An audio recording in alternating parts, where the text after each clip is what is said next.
majority of the cases go unreported. Cathy Stevens was a victim of marital rape. She's also the first woman to prosecute a man for this crime in the state of California and win. She's here today to share her story with us in hopes that she may be able to help other women. Cathy, thank you for being here today. Let me start off by just asking you, why did your husband rape you? What were the circumstances? Well, rape, especially spousal rape, is a type of abuse, and he wanted to control me, you know, through the sexual assault.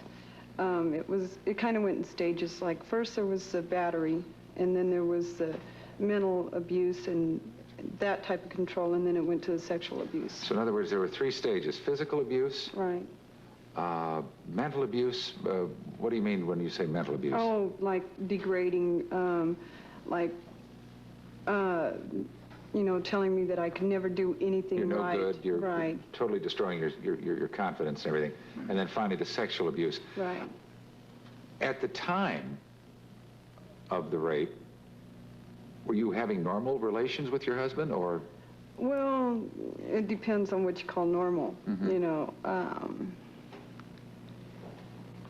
he kind of got overactive with his drive. Yeah, and plus when you're getting abuse, you know, the mental abuse, the physical Mm-hmm. abuse, it's hard to feel love. Yes. You know, as far as sexual. Did this happen only once? No, it happened 3 times altogether. Over how long a period of time? Oh, a year, about a year. What was your reaction the first time? Well, he told me he'd never do it again, and then he said that, you know, he just said that he'd never do it again, Mm-hmm. and I believed him. Do you have children? Yes, I do. I have 3 children. Was that a consideration in your decision to stay?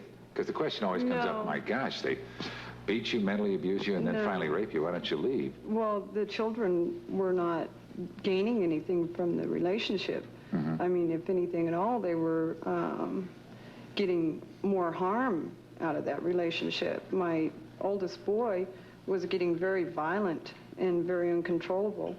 By the time I left, you know, I had to bring him out of the violence, you know. Which psychologists say is quite common in abusive situations. Right. So you accepted his plea. He said he wasn't going to do it again. Right. How long after that did the second episode occur? Probably about, I'd say 4 months. Same situation? Well, it was, yeah, pretty similar situation. And what was your reaction to that the second time? I left. That's the first time I went to a shelter that I went to. Is this a shelter for abused right. women? Battered women, right. And because I had been battered also at the same time, and when I went to the shelter, I didn't tell them about the rape. Yeah. So you went to the shelter, and obviously there was a reconciliation. Well, in a sense, he had said that he was going down south to Stockton, and that he wanted to see the kids one more time. So I said, okay. So I brought the kids, and then he never left, and then he started going to counseling. And so I thought that he was going to, you know, shape up. And each time you really thought it wouldn't happen again? Yeah. I mean, like the second time that it happened again, I said, you said that you would never do this again. You promised you would never do this again. Was he suffering from lack of ego, of an ego problem in his job, in his work? What kind of a... He was never employed for more than 8 months at a time. So he had a real problem right. to begin with. He grew up in a really bad home life with a lot of abuse, you know. How long had you known him before you were married? Not very long. You mean, because we did live together before we Mm-hmm. got married. Probably about a month. So you really had no idea what kind right. of relationship it was really going to be. What were the circumstances surrounding his arrest? Because generally, police tend to treat these things as right. domestic spats and really stay away right. from them. The officer that handled the case was really excellent because he had worked with the shelter before, and he got the information he needed, you know, real quick, and he sent an officer over and arrested him right on the spot. Because what generally would have happened? What generally does happen? They will take the information, file a report, send it to the DA, and see if the DA will decide to prosecute. So yours was not a typical situation, Right. but fortunately, he was arrested in your Right. case and charged. What was his sentence? He got 240 days, which is part of a 3-year probation term. And the probation also stipulated that he get counseling. And he was charged with what? With the spousal rape. Spousal rape. The original charges, he pled guilty to the spousal rape. I remember in the Rideout case that was very famous, the couple in Oregon, the first, I guess, known suit for charges of rape, that the jury acquitted him, and they said if we'd only been able to charge him with assault, we could do that because we really had trouble with the rape charge. But in your case, it worked. Well, because he pled guilty, they had so much evidence. I mean, I told him where everything was. I told him, you know, which room everything was at. Plus, he was passed out in bed at the time, and I told him exactly what he was going to be wearing when they got there, and that's the way everything was. All right, Cathy. We'll take a short pause, and we're going to learn more about marital rape and what its victims can do in just a moment.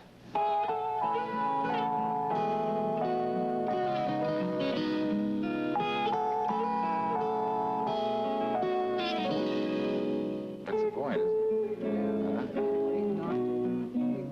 it? I'm back with Cathy Stevens, the first woman in the state of California to prosecute a man for marital rape and win. Joining us now is Laura X, president of the National Clearinghouse on Marital Rape. Laura, we heard Cathy describe why her husband raped her for control, dominance in the relationship. Is that generally the case? Very much so. It's the same kinds of motivations that you find with any rapist. It's someone who wants to achieve a feeling of power by completely humiliating and degrading and taking over someone else's life for a period of time. Are most of the women that are raped by their husbands, are they also battered? Do they also go through the abused stage and the mental abuse stage? Well, one of the ways of mentally abusing is to say, it's your duty. You have to do whatever I have to do, whatever I ask you to do, whatever I tell you to do. They don't usually say ask. And that's part of it. In other words, to keep badgering them about how they are lesser people, the women that they're married to. Then also, I think there are husbands who have told me, I force my wife because she likes it, that's what his excuse is, but I would never lay a hand on her. I think it's very much part of almost all battering situations. We've found that it's about 80% of the battering syndrome that goes on in apparently 60% of adult women in this country. But there are also husbands who threaten violence, threaten death, or threaten to leave, threaten not to feed the children, whatever. So women submit under a variety of terrible kinds of abuse. It's just easier to submit than take the possibility of the violence. Yes, I think that's the most, you mentioned the Rideout case, and the thing that's most crucial in that case, the defense attorney kept saying that because she submitted to sex after he beat her and that this was regular, that she was into kinky sex, as opposed to understanding that one submits to sex to save one's life. That was the problem with the jury making that determination on whether had it been assault, it would have been much simpler. I should have said that. The jury really had a problem. The judge said he wanted straight acquittal. Or nothing. Or first degree. Okay, first degree is 20 years. And we've reduced our penalties in California in order to be able to get convictions. Why don't most women just leave? Well, I think that question, I hate that question, I have to be honest, because it's a way of saying the wife should be further punished. The punishment really should come to the husband. The society should say, this is something we don't condone. We do not condone violence against anyone in this society. To have a woman get a divorce she has to lose status with her kids, with her religious community, with the PTA, with his family, with her family. We're all women are one man away from welfare. It's definitely, a divorce is a terrible loss for a woman and a trauma for her. And also my concern, if he's a rapist, he's going to do it to other women. We've had several convictions now in the state of California where my favorite is that the last one we just had, the previous wives came up and in the courtroom and thanked the third wife who had finally gotten the man charged. Oh, he had been a repeater, in other words. Yes, well, rapists are. It's the most recidivist, most repeating crime there is. So in other words, if a man will rape his wife, he will rape a stranger? Absolutely. For the same kinds of motivations. This is his own need to have control over other people, and the wife is the most handy one. Well, you know, I guess when I said, why don't most wives leave, that question is more than just what it seems to be on the surface. It's the question everyone asks, I know. Yeah, but it really addresses itself to, it's really black and white at the moment with our laws and everything, isn't it? You either stay there and continue with this, but you or see, you if she step leaves, out. he comes after her, breaks into her house and does it again. At least when she's staying with him, she knows where he is most of the time and is not living in fear. Also, if she has children, the judge will not allow her to leave the state because of his rights to visitation. If the wife is battered, you can't use that as a reason to deny the father visitation to the children. So she is risking her life constantly. It's a total lose-lose situation. A totally what? Lose-lose situation. Yes, if she stays, she's in violent jeopardy, and if she leaves, she's in So violent what we need are laws. Yes, and a whole change of the way people feel about women. What are the current laws? Well, in 10 states now, I'm happy to say. I ran the campaign in California just 2 years ago, and we were the 5th state to change our law to make marital rape a crime. And now there's 10 as of last week in Florida. That was the most recent one. What do you see the biggest difficulty in establishing marital rape?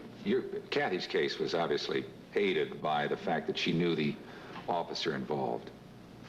That's true. One of the things that's important is that there be shelters for women everywhere. The shelters and the rape crisis centers are working very closely with educating the police and educating the public. And if you educate the public, then you're educating potential jurors who are notoriously prejudiced against rape victims, always. They shun the woman if they're a woman because of the stigma that only bad girls get raped, even by strangers, and the men identify with the rapists. It's a very hard thing to be. There aren't any other genders to put on juries. So that really is the biggest problem facing us. I think so. It was basic public education, yes. And you have to change the opinions in order to have the public pressure their legislators to change the laws as well. Also, I would assume it would be much more helpful if the police could be a little more sympathetic toward. That's what I mean about rape crisis centers and shelters. It's those women working with the police that begin to change the police attitudes. Or in 3 states, in 3 cities, Oakland, Los Angeles, and New York, we've had to sue the police in order to force them to take the laws seriously, and battery to go out and to deal with those issues on a serious basis. What's the easiest way, what's the simplest way to find a victim shelter for rape victims? Well, one of the problems is that so many of the shelters have been run with CETA workers and VISTA volunteers and so forth, and the federal funding has been cut from that. So communities really have to organize them. But usually, if you call any of your information 911 or anything like that, if your community has a shelter, they certainly know exactly where it is, and the police know where it is. So if you call the police and the rape crisis center people work very closely together, and the hospitals also, they need to. Cathy, I didn't ask you, you are divorced from your husband. Right. If you had to give any advice to anyone out there who might be going through the same thing, what would it be? That the situation isn't going to end.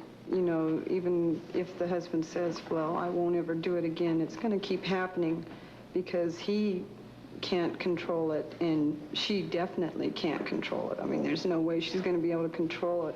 So she needs to get out if she can, you know, through a shelter. Any way that she can get out, she needs to get out.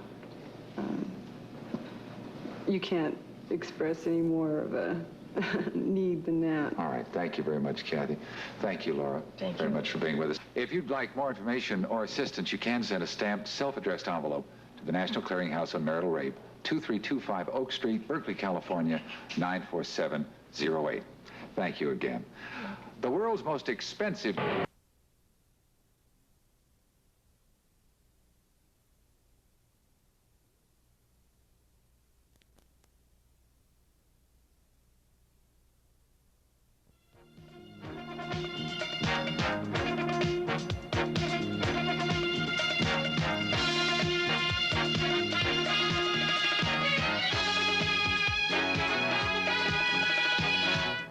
the Minute with Mike Wallace, Morley Safer, Harry Reasoner, and Ed Bradley. Today, rape. It happens in marriage, too. I think there should be a law for marital rape, because rape is a crime.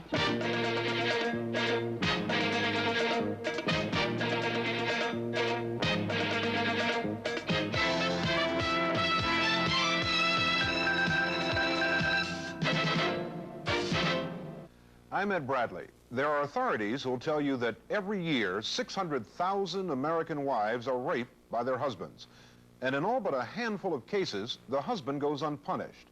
In fact, in most places, raping one's wife isn't even against the law. All this week on Up to the Minute, we're looking into the rights that women have over their own bodies. Today we're asking, can a woman rightfully withhold sex from her husband? And if the husband forces his wife to submit to him, is that rape? We'll hear the personal stories of two victims, and we'll hear the arguments for and against changing the laws. It all begins in just a moment. In 1978, Greta Wright out of Oregon became the first woman in the United States to press charges against her husband for rape committed at a time when they were living together. He was acquitted. Since then, at least 19 other men have been convicted of marital rape. A few more states have made it a criminal offense, but in most states, it's still legal to force your wife to have sex with you. That leaves thousands and thousands of women battered, assaulted, and unprotected, protesting that no matter what the law says, what happens to them right inside their own homes is rape. Rape is not sex. It's an act of violence. It's brutality. You know, he didn't want to have sex with me. He wanted to beat me up and hurt me. God, come to my help. Lord, quickly give me assistance. Carol Cody lives in Philadelphia with her son, Brian. She's a devout Catholic, brought up to believe that marriage is forever. But she says her own marriage fell apart when, after years of being beaten and battered, Carol was raped by her husband. He started yelling at me because I had left the outside light on overnight. So he started to punch me for that. And then he beat me into the living room and then knocked me down. And he ripped my clothes off. And he tried to force sex on me there. But then the baby was looking, and I talked him into letting me at least go upstairs. So we got into the bedroom. I locked the baby out into the hallway. And I somehow ended up in a corner, like a little scared puppy dog, pleading with him not to do this. But he picked me up, he threw me on the bed, and he tried to penetrate me and he couldn't. And then he started punching me in the face to loosen up. And somehow I did, and while he was doing this, he said to me, well, this is always the way you wanted it. And then I got up and I threw up. And I was like crying hysterical the whole time. She stayed with her husband for 6 more weeks, and according to Carol, was raped a total of 11 times. Then she took her son, left home, and filed for divorce. And it really tears you up to find that your husband, somebody who is your husband, that could do this to you. It's worse than being mugged by a stranger on the street, because you get married and you love this person, and it comes down to such brutality. It's like you really realize that your dreams are no more. I felt ashamed and humiliated. It's like if I would try to explain what happened to somebody, I could see it happening all over in my head, and it was like painful just to see those images all over again. Hi, Bri. How you doing? How's your day, huh? Brian Cody was only 2.5 years old when he witnessed some of the violence between his parents. He would pull the hair out of the left side of his head just from frustration and anxiety, and he was completely bald on the one side of his head, so I had to shave his hair. So he would stop pulling his hair out. And then after I did that, he went to the stuffed animals. He pulled all the hair out of the stuffed animals. He pulled all the hair out of all the dolls we had in the house. And then he would pull all the hair out of my friends' kids' dolls.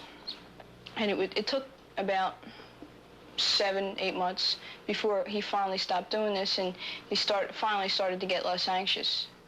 See this guy? He's the devil. It's been 4 years now since Carol left her husband. She has a full-time job, goes to college at night, and has started to date other men. But she is still bitter about one thing. She wanted to prosecute her husband for rape, but according to Pennsylvania law, what her husband did is not considered a criminal offense. Society tends to view the man as the head of the household, and it's his kingdom, and the woman is more or less his servant, or his, unequal anyway. And that the man has, the ultimate right to do whatever he feels like doing in his household, and that the government shouldn't interfere in people's private lives. Cathy Watkins lives in Redding, California with her 3 young children. Like Carol, she was a victim of marital rape. Some men beat their wives. They'll take a beautiful woman and try to scar her and make her ugly so that she'll never be beautiful to anybody again. And that's the way the rape is, where my husband really didn't want to make me physically ugly, but emotionally and mentally ugly. Cathy was raped twice. After the first time, she left home but eventually returned to her husband. In the second incident, she was sodomized and raped with a bottle and later had to be hospitalized. This time, Cathy decided not to forgive her husband. After everything was all over, about 4 hours later, he walked into the bedroom, and as he was walking into the bedroom, he says, "Well, you can call the cops if you want to." And that's exactly what I did. In January 1980, California passed a law making marital rape a crime. 3 months later, Cathy Watkins pressed charges, becoming the first woman in the state to prosecute her husband for rape. It had happened before. It was going to happen again, and I was going to stop it. I was going to make sure that it didn't happen again. Before the trial, Cathy and her children hid in this room at a women's shelter. The location of the shelter was a secret, but the phone number was not. He called and he says, "Well, Mom and Dad both know people, and they wanted to know if I wanted to put a contract out on you, to have you killed." And I said no, that I didn't want to do that to you. Cathy went ahead with the prosecution. Her husband was convicted of rape and sentenced to 8 months in prison and 3 years on probation. Prosecuting it made me reinforce the feeling that I was okay, that the situation wasn't right, and that my feelings about it, that it wasn't right, was okay. The person that all of that happened to was another person, and the survivor was me, who I am now. And I feel good about myself now. Even though sometimes in my life now, it flashes to me, certain things will bring something back to me. And sometimes it scares me. Sometimes, it bothers me.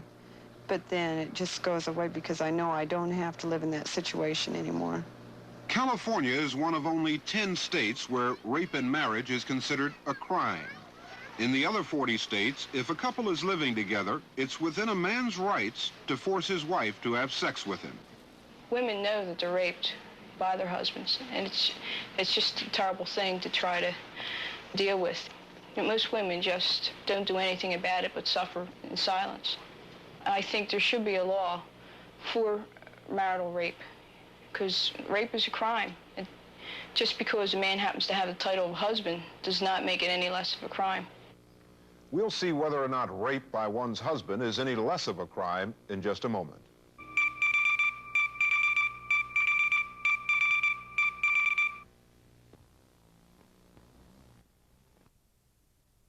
Laura X is the founder and director of the National Clearinghouse on Marital Rape in Berkeley, California. She adopted her one-letter last name as a protest against what she sees as the legal ownership of wives by their husbands. Sidney Siller is the president of the New York Civil and Criminal Courts Bar Association. He's a specialist in family and criminal law. The problem that we've seen illustrated in this short film, is it significant? I don't believe it is significant. We've never had a true finding in terms of the validity of statistics. And that's probably the first difficulty with this problem. I believe that rape generally is a vicious and degenerate crime. And those men who are guilty of rape, that is, forcing their sexual attentions on a female that they're not married to, and who do not consent to that act of sexual intercourse, should be punished by law. But when we get into the question of rape in marriage, we have an entirely different phenomena. Now, I believe that you have an assault, which is really the element that merges into the latter sexual act of misconduct. I'm not against punishment for rape for people who are not living together, although married. But you get into a very earnest and sincere area of the question of conjugal rights. Now, one of the elements of marriage is the ability to engage in sexual relationships with your wife or husband. On demand? Well, I don't think that particularly is the element of the way most people that are married engage in sexual relationships. But obviously, I mean, it is a problem. I think it's a minimal problem. I think it's a de minimis problem. I think it's been promoted by the women's liberation movement in this country. I don't think you've had this as a major problem. Is it a minimal problem, something promoted by the women's liberation movement, by feminists? No, I think feminists are trying to take care of it. That's like saying hospitals cause automobile accidents. He's got it totally backwards. The point is that there wouldn't be anybody taking care of these women if it weren't for feminists. And feminists, of course, object to situations where we have no choice. And what we're after here in this situation is the right to say yes or no when we want to. In other words, we're agreeing when we get married to voluntary sex, not to sex on demand or when we can be forced. Well, let's see. Your position is that it is sex on demand? Well, must a woman submit? Unreasonable withholding of sex during the relationship of a legal and lawful marriage is an obstruction and impediment to the relationship legally in many states in this country. And that's a question of policy in the area of marital discord. When a woman refuses unreasonably to engage in sex... What is unreasonable? If he says, I'll kill you, that's unreasonable if she says anybody that threatens, obviously, anybody that threatens to kill their mate, you see, that is a serious matter. That's different. But it's not rape in the state of New York. Well, let me tell you that in the state of New York, we in the divorce field know that very often a woman will claim that she's raped as a prong and a fulcrum to obtain a huge divorce settlement. Fine, better she should go to a criminal obtain custody of her children. But she could better use the criminal courts on the issue of assault. Nothing prevents a woman from going in there and charging first-degree assault. What about that? That's not true. In California, our legislators said that in terms of charging something else for something that was specifically exempt in the law, it wouldn't work. Plus the fact that it's offensive to me that you are calling it a lesser crime than rape. It's offensive to all women because assault is an offer of violence. It's not the same as rape. Rape is a violation of a person's whole integrity, and that's one of the things that we're most concerned about here. I also have to object very strongly that you say it's not significant. First you said it wasn't significant, then you said it wasn't statistically significant. In the first place, we do have the statistics now. In the second place, I think if there were only one woman who was raped, you should be outraged. The whole society should be outraged. And one of the problems with the film is that it said over and over again that the woman prosecuted. And that is an erroneous thing that is constantly perpetrated by the media. So the woman brought charges? Well, even she didn't actually carry out the prosecution. She didn't really bring the charges either. Both of those phrases are phrases which are only used for battered women and for rape victims. Oh, well, now, wait a minute now. You're nitpicking. Let me finish my concept, okay? What I'm trying to say is that victims of other kinds of crimes are not accused, and I mean accused, not blamed for the prosecution, because the state considers the crime against other kinds of victims crimes against the whole people of that state. And when a woman is raped, it is offense against society. If a woman is beaten, it is an offense against society. But she is put in the press as the person who was uppity enough to do the prosecution, which, of course, does the DA out of his job. The point of statistics that you mentioned, how many cases have there been? 23? Oh, no, there's been hundreds of cases. Look, there's statistics in terms of what has gotten into the courts in the few states that consider women important and equal human beings. And that's what? The amount of cases? Well, remember, we've only had our laws changed. We've only had 5 years where the laws have changed. In this year alone, 5 states have changed. We've had 3 unanimous Supreme Court decisions in this country in the past 6 months, and 2 legislative changes. So we don't have the statistics. But you still only have 10 states. Right, but we're moving. There's a definite trend. Then there are sociological statistics where the women themselves will tell the door-to-door scientific, social scientists, researchers that they have been raped by their husbands. That's subject to criticism too, isn't it? Well, anybody is subject to criticism. No, it's not validated, is it? Because today, what do you want validated by the rapist? In order to have a rape conviction today, you don't need corroboration. I'm not talking about Isn't that true? I'm talking about the woman simply saying, my husband raped me, the person goes door to door. Sociological statistics. In places where you can't define it as a crime, couldn't that be a self-serving statement, though, by anybody that a crime has been committed against them? Does that mean, in fact, that a crime has been really committed? Look, if you don't define it as a crime, you don't have the crime statistics by definition. I will agree that rape is a crime. So you have to have the sociological ones. But whether it should be administered under the law is a question of public policy. You see, that's a policy question. Do you want to see a law? Right, but I don't like the policy that says that women are not their own people I don't like your policy that doesn't give equal standing to men and women equally in our society. But we do. In California, we fixed it so the woman would be prosecuted if she raped her husband, too. And disadvantage the male in our society. How is the male disadvantaged? Well, first of all, you don't need corroboration for rape anymore. That is independent evidence. A woman comes in who is very capable of conjuring up a story, of concocting a story. I'm not talking about those few cases where we've had trials and convictions, 19 out of 23. And that's the statistic.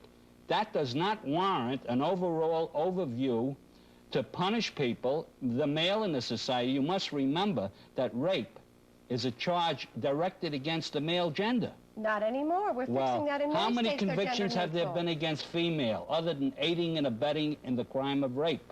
They're becoming more in the states where the gender neutral. Well, how many, Laura? You're a librarian. You keep the statistics. I don't. I try to get the statistics out of other people. How many? Laura, you want to see a law in 50 states. The point is, I want violence from one person to another stopped. Well, don't make it look like that. I don't want violence. Nobody wants violence in the law. But you're condoning it if you're saying the public policy. I'm not condoning it. Wouldn't the law help? Yes, the law could help this way. You see, in the administration of justice, the marital rape, you see, can be a prong to other evils, such as in the first story that we saw, where there was a divorce. We didn't hear that question raised in the second story. And the first story about the Philadelphia lady involved her being divorced and now dating other men. Well, perhaps that was her original motive. We don't know that. I didn't examine this woman. No, but we don't know that it was. But it's up to the jury to decide that. But it could have been, couldn't it? Couldn't it have been custody that she was seeking from her husband? Couldn't it have been? You know, divorce is very prevalent in this country. One thing, because with both of these women, they came back. Why? Well, that's, I think, the most important question. I need about 4 different chances to answer that. One is that they come back primarily for economic reasons. They don't have other options. The same society that condemns them to staying in this situation of slavery is precisely the society that doesn't give them the options. Secondly, there is this problem where we are trained that we women are trained that it's our job, or any relationship is our job, and therefore it's a failure for us, and we're supposed to make nice, and we're supposed to patch things up, no matter what people do to us, and we're supposed to be forgiving. We're condemned if we don't forgive. We're condemned if we do forgive. That's one of the big problems. The other problem is that he often goes after her and says, if you leave me again, I'll kill you. And in some ways, you're safer being in the house, knowing his whereabouts and his comings and goings. Many women say this to us, than you are when he's coming and breaking in and coming around your windows and putting tape recorders under your bed to see if you have a boyfriend and all of the kinds of stuff that goes on.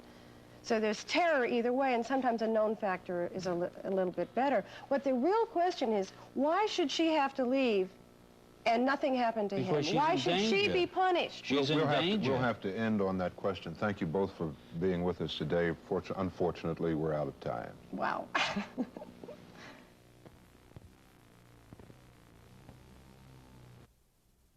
In many cases of marital rape, the wives aren't the only victims. Bob Keeshan has some thoughts. Whether you're a parent or not, you had to be affected by the suffering of the child you saw in the film earlier in this broadcast. The little boy who pulled out his own hair and the hair of his dolls. He had seen his father beating his mother. His parents' violence became his violence, and their pain became his pain, too. Children absorb everything around them. They not only listen to the messages in our words, they see the messages in our eyes. They feel them in our gestures, in the ways we touch or don't touch. In fact, when we exclaim, "Where did that child get those ideas?" 9 times out of 10, he got them from us. Obviously, no parent can provide a perfect environment for children. Even loving parents argue. They get upset, they cry. Well, they may even slam a few doors. In a normal household, those upsets don't have a lasting effect because the children have also picked up the love and warmth that will still be there after the anger goes away. But what about the times angry feelings between parents don't go away? What about the times when bitter words and angry acts are the norm rather than the exception? Well, then parents must realize that although they are speaking or shouting at each other, their children will often suffer long after the words have faded into silence.